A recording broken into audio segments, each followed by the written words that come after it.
আসসালামু আলাইকুম।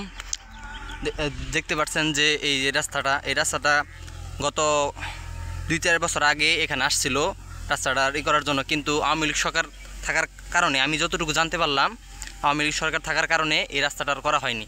সম্ভবত তারা টাকাটা খেয়ে ফেলেছে। যাই হোক, 2025 সালে ডক্টর মোহাম্মদ ইউনূস আসার পরে এই রাস্তাটা আবার নতুন করে কাজ শুরু হচ্ছে। এতে আমাদের মানে দুইটা এলাকার মানে এই এলাকা থেকে এই এলাকায় যাওয়ার রাস্তাটা, যাতায়াতের রাস্তাটা অনেক সহজ হলো। হয়তো ওই এলাকার মানুষগুলোকে ওই দিক দিয়ে ঘুরে প্রায় 3-4 কিলো ঘুরে ওই এলাকায় মানে তাদের গ্রামে যেতে হতো। তো এই রাস্তাটা করার কারণে অনেক উপকার হচ্ছে। তো দেখেন রাস্তাটা কত সুন্দর করে করা হচ্ছে।